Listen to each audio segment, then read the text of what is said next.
Unsure of your dream? Study abroad destination? Clear your doubts. Videsh Consult. Call 9676502888.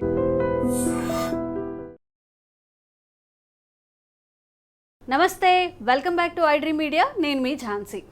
ఈరోజు food విషయంలో అందరికీ ఉన్న అపోహల్ని clarify చేసే ప్రయత్నం అయితే చేస్తాం. చాలామంది చెప్తూ ఉంటారు మైదా తినద్దు, షుగర్ తినద్దు, బెల్లం తినద్దు, అంటే స్వీట్ థింగ్స్ ఏవైతే ఉంటాయో మనకి బాగా క్రేవింగ్స్ అనిపించాయి, తింటే బాగా అబ్బా హ్యాపీగా అనిపిస్తుంది అనేవి తినద్దు, అవి డేంజరస్ అని చెప్తుంటారు. ఎంత చెప్పినా కానీ ఒక్కరోజే కదా తింటాము, ఈరోజు సండే తింటాం, పార్టీ ఉంది తింటాం, ఏదో బర్త్డే ఉంది తింటామని చెప్పి కేక్స్ స్వీట్స్ మంచిగా లాగిస్తూ ఉంటారు. అసలు ఎన్నిసార్లు చెప్పినా దీనివల్ల అందరూ తినద్దనే చెప్తున్నారు. అసలు అది ఎందుకు తినద్దు, దాన్ని తినడం వల్ల ఎలాంటి హెల్త్ పాడయ్యే అవకాశాలు ఉన్నాయో ఈరోజు తెలుసుకుందాం. ప్రస్తుతం అంతా ఉన్నారు జనరల్ ఫిజిషియన్ డాక్టర్ రామకృష్ణ గారు ఫ్రమ్ అమృత హాస్పిటల్స్ నుంచి. నమస్తే సార్. సార్, ఫుడ్ విషయంలో చాలా అపోహలు ఏంటంటే ఫుడ్ని కంట్రోల్ చేసుకోలేకపోవడం. ఇప్పుడు స్వీట్ ఉంది, ఆ స్వీట్ మనం తినకూడదు అని చెప్పి అక్కడ కంట్రోల్ చేసుకోకుండా ఒక్కసారే కదా అని తినేస్తూ ఉంటారు. చాలామంది చెప్తున్నారు మైదా అనేది కంప్లీట్గా అవాయిడ్ చేయాలని. మీ ద్వారా మన ప్రేక్షకులకు అసలు ఎందుకు మైదా అవాయిడ్ చేయాలి, దాన్ని తీసుకోవడం వల్ల మన హెల్త్ ఎంత స్పాయిల్ అవుతుందో ఈరోజు మీ ద్వారా తెలియజేయండి ప్రేక్షకులకి. ఇప్పుడు మైదా అనేది పిండి పదార్థం, కార్బోహైడ్రేట్. ట్రెడిషనల్గా ఒక 4-5 సంవత్సరాల క్రితం వరకు మనందరికీ ఈ సైన్స్ చెప్పింది ఏంటి అంటే WHO గైడ్లైన్స్ కానివ్వండి, ఇంకోటి కానివ్వండి, మనం తినే ఆహారంలో 70% పిండి పదార్థం ఉండాలి, 20% ప్రోటీన్ ఉండాలి, 10% మాత్రమే కొవ్వు ఉండాలని చెప్పించారు. సో ఆ డైట్ తీసుకోవడం వల్ల ఇప్పుడు ప్రపంచంలో ఎంత ఉపకాయం, ఇంతమంది డయాబెటిక్ పేషెంట్లు తయారయ్యారు. అంటే WHO తప్పు అంటారు సార్? ఓకే. సో ఇప్పుడు పిండి పదార్థం తగ్గించుకోవాలి, ఎంత వీలైతే అంత తగ్గించుకోవాలంటే 30%, 40%. అంటే ఎవరైతే అగ్రికల్చర్ లేబరర్స్ ఉంటారో, కూలి పని చేసుకుని ఉంటారో, రోజు పొద్దున్నే సాయంత్రం దాకా కష్టపడుతూ శారీరక కష్టంతో పనిచేసే వాళ్ళు ఉంటారు, వాళ్ళకి అర్హత ఉంటుందండి. 60% కార్బోహైడ్రేట్ తీసుకునే అర్హత వాళ్ళకు ఉంటుంది. అంటే ఇప్పుడు మార్చాలి అంటారా WHO? మొన్నటి వరకు అలాంటి వాళ్ళు ఉన్నారు, మారుస్తూ ఉందండి. WHO అనేది పెద్ద పెద్ద క్యాపిటలిస్టుల చేతుల్లో ఉంటుంది. వాళ్ళ గైడ్ లైన్స్ అన్ని నిజాలు కాదు, వాళ్ళందరూ దేవుళ్ళు కాదు. సో వాళ్ళందరూ దేవుళ్ళు అయితే వాళ్ళు కూడా ఒక్కొక్కరు 100 సంవత్సరాలు బతకాలి. అంతెందుకంటే డాక్టర్లే 100 సంవత్సరాలు బతకాలి.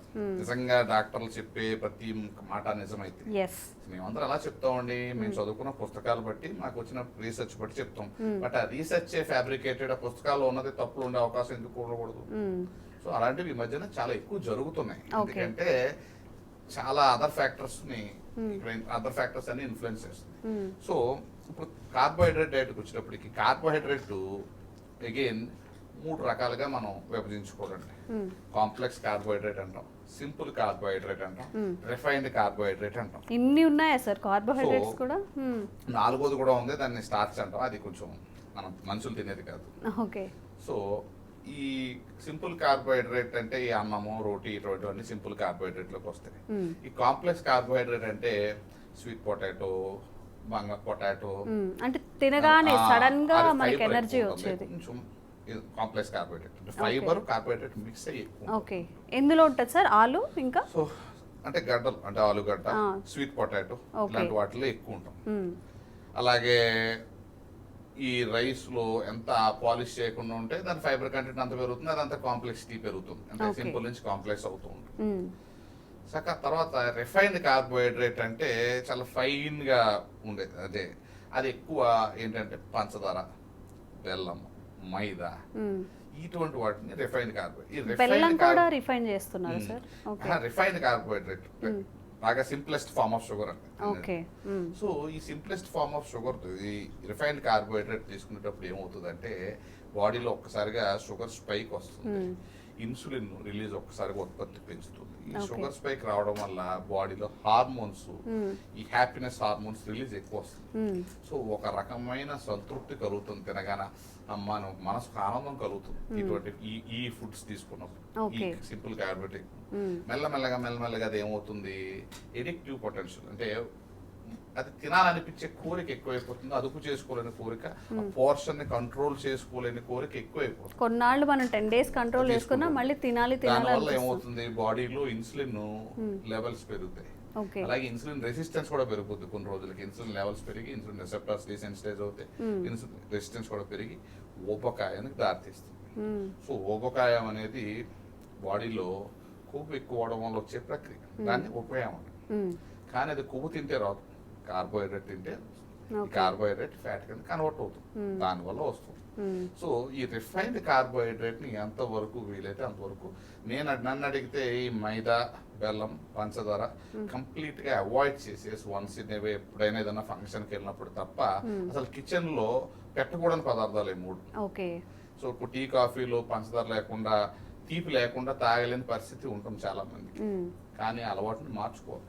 అంటే కొంతమంది అడుగుతారు ఈ రీప్లేస్ చేస్తూ ఉంటాము అడుగుతారు, కొంతమంది ఆర్టిఫిషియల్.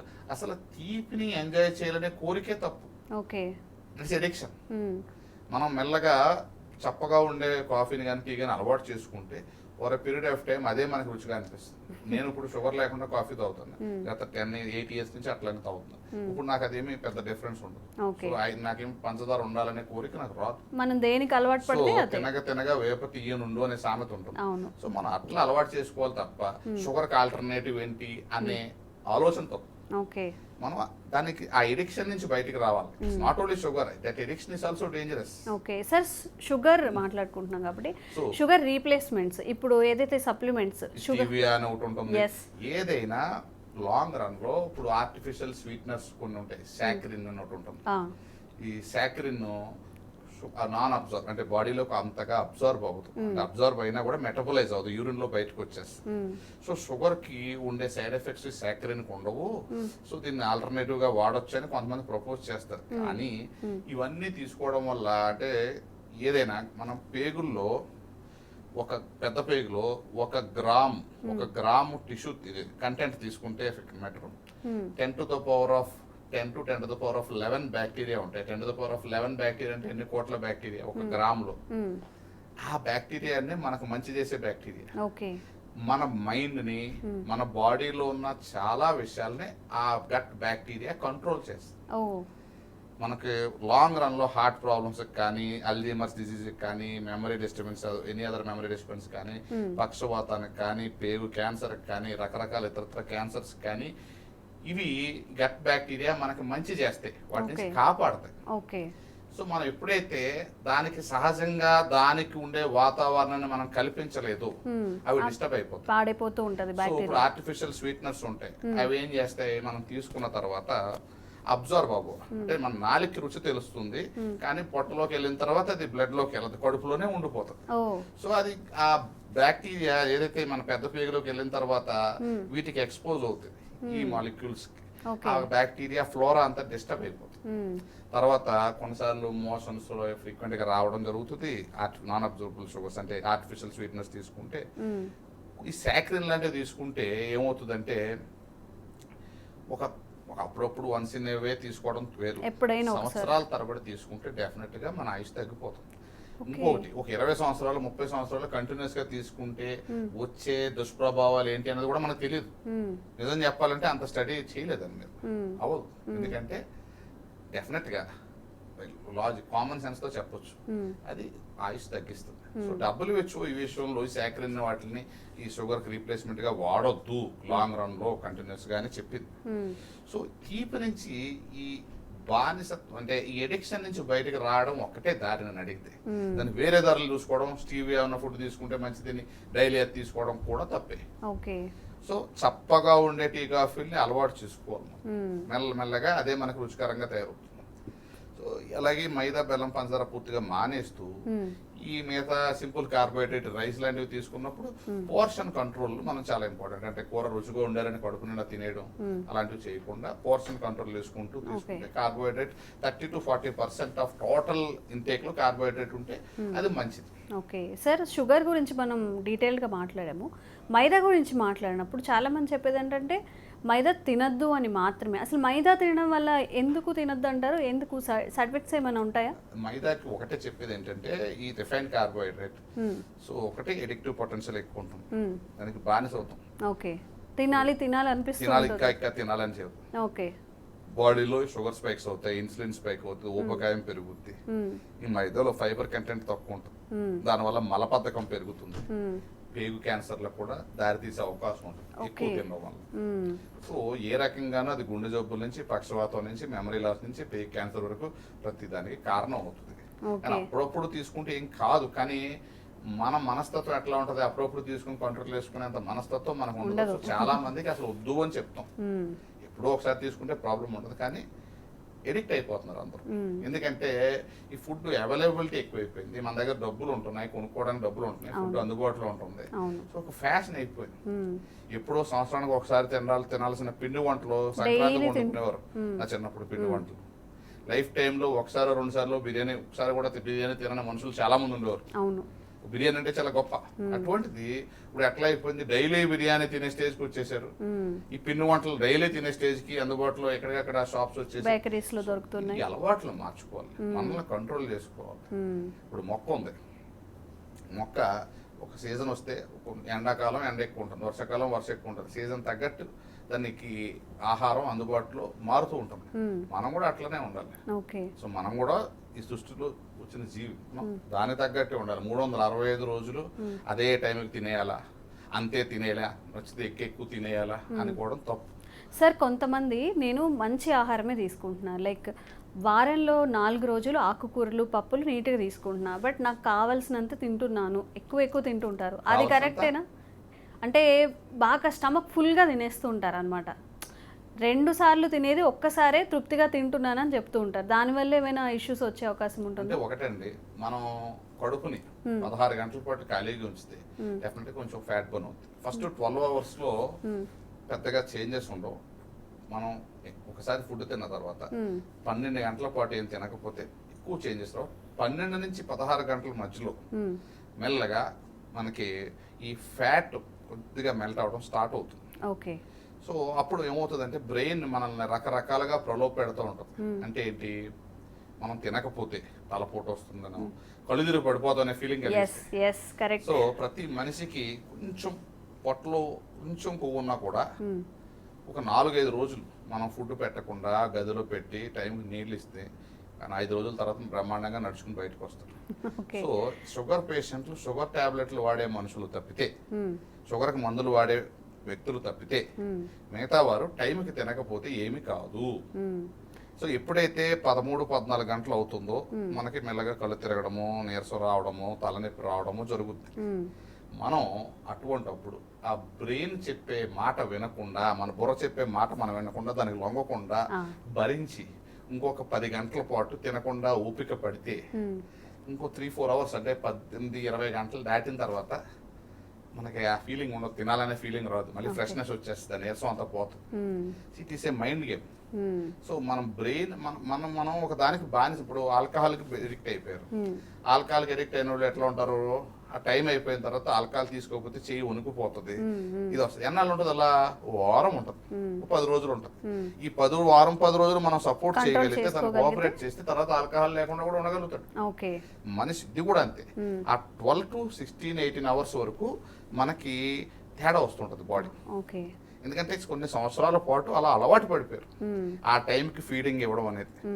సో టైంకి నిద్రపోవడం అనేది ఆరోగ్యకరమైన విషయం, టైంకి తినడం అనేది ఆరోగ్యకరమైన విషయం కాదు. అప్పుడప్పుడు మనం ఆపాలి, మనం పస్తులు ఉండాలి. పస్తులు ఉండడం అనేది ఇట్స్ న్యాచురల్ ఫినామినన్. మొక్క ఉంటుంది, ప్రతి జంతువు ఉంటుంది.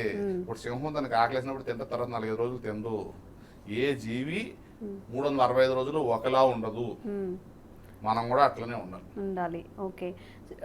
మీరు ఒక మాట అన్నారు, షుగర్ పేషెంట్స్ తప్ప ఎవరైనా కానీ 16 అవర్స్ ఫాస్టింగ్ అనేది చేయొచ్చు అని.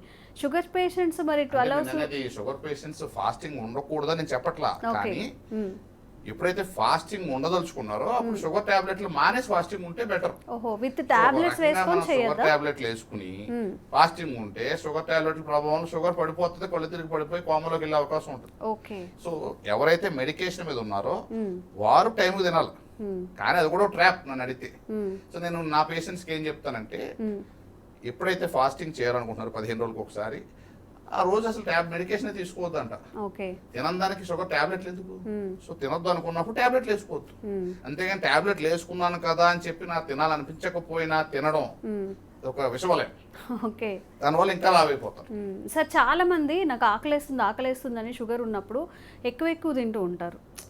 అసలు ఇద్దరు మనుషులు తినేది ఒక్కరే తినేస్తూ ఉంటారు. ఇది నిజంగా వాళ్ళకి అంత ఆకలేస్తుందా, లేకపోతే ఇది కూడా ఏదైనా మైండ్ గేమ్ అంటారా? అది షుగర్ జబ్బు ఉండడం వల్ల వచ్చిన ఆకలి కాదండి. వాళ్ళు బేసిక్గా ఆకలి అనే పదానికి బానిస అయిపోయారు, తిండికి బానిస అయిపోయారు. అలా ఎక్కువ తినడం వల్ల షుగర్ వచ్చింది. షుగర్ ఎక్కువ ఉండడం వల్ల తిండి ఆకలి అయిపోవచ్చు. సో వాళ్ళు ఆటోమేటిక్గా కంట్రోల్ చేసుకుని మనం వాళ్ళని ఏంటంటే కొన్నిసార్లు ఇప్పుడు ఆల్కహాల్ అడిక్ట్, ప్రతిదాన్ని ఆల్కహాల్తో కంపేర్ చేస్తాం అనుకోవద్దు. ఇప్పుడు ఆల్కహాల్ అడిక్ట్ ఉన్నారు, మనం ఏం చేస్తాం, చెప్పిన మాట వినకపోతే ఏదైనా గదిలో పెట్టి తాళం వేసేస్తాం, టైంకి ఫుడ్ ఇస్తాం, ఆల్కహాల్ అందివ్వకుండా చూస్తాం. వీళ్ళకి కూడా తిండి అందివ్వకుండా చూడాలి అలా. సో తిండి అందివ్వకుండా చూస్తే కొన్ని రోజులకి అలవాటు పడతారు తక్కువ తినడానికి. మనం తక్కువ పెడుతూ ఉండాలి. ఇప్పుడు అదే మనిషి, ఒక మూవీ ఉండేది, టామ్ హ్యాంక్స్ హీరో, ఒక ఐలాండ్ లో పడిపోతాడు. ఐలాండ్ లో ఫ్లైట్ కూలిపోతుంది, అక్కడ ఏం దొరకవు, కొబ్బరి నీళ్లు, చేపలు, పచ్చి చేపలు తప్పితే ఏం దొరకవు. అలాగే కొన్ని సంవత్సరాలు బతుకుతాడు. సో అతను ఫ్లైట్ అక్కడ యాక్సిడెంట్ అయి పడిపోయినప్పుడు ఎట్లా ఉన్నాడో, తర్వాత ఎట్లా ఉన్నాడో చూస్తే అసలు మనకి తెలుస్తుంది. సో ఎంత లావున్న మనిషి అయినా సన్నబడతాడు, ప్రొవైడెడ్ అతనికి సంకల్పం బాగుండాలి. ఆ చుట్టుపక్కన జనాలు కూడా కోఆపరేట్ చేయాలి. చుట్టుపక్కన పర్వాలేదు లేవాలి, ఒక్కరోజు తిని ఏం కాదు, ఏం తింటే ఏమైందిలే, మంచిదే కదా, ఇట్లా చెప్తారు. అది తప్పు. తాగడం ఎంత ప్రమాదమో ఎక్కువగా తినడం కూడా అంతే ప్రమాదం. ఇన్ఫాక్ట్ ఇది ఇంకా ఎక్కువ ప్రమాదం. ఎక్కువ తినడం వల్ల ఎక్కువ మంది చనిపోతున్నారు. ఓకే, సో ఇదండి complete details about food intaking. అంటే మన కడుపులో ఉన్న బ్యాక్టీరియాని మనం కరెక్ట్గా మెయింటైన్ చేయకపోగా ఈ మైదా ఇవన్నీ తింటూ కూడా వాటిని డిస్టర్బ్ చేయడం వల్ల, లైక్ సార్ చెప్పినట్టు క్యాన్సర్, పెద్ద డిసీజెస్ వచ్చినప్పుడు కూడా మనకి కొంచెం దాని నుంచి బయటపడే అవకాశం ఉన్న బ్యాక్టీరియాని మనం చంపేస్తూ పిచ్చి ఆహారం అంతా తీసుకుంటూ మనమే హెల్త్ పాడు చేసుకుంటున్నాము. ఈ విషయాలు ఖచ్చితంగా గుర్తుపెట్టుకోండి. తినేది కొంచెం పోర్షన్స్ తగ్గించుకుంటూ తిని హెల్తీగా ఉండడానికి ట్రై చేయండి. Thank you sir, thank you so much.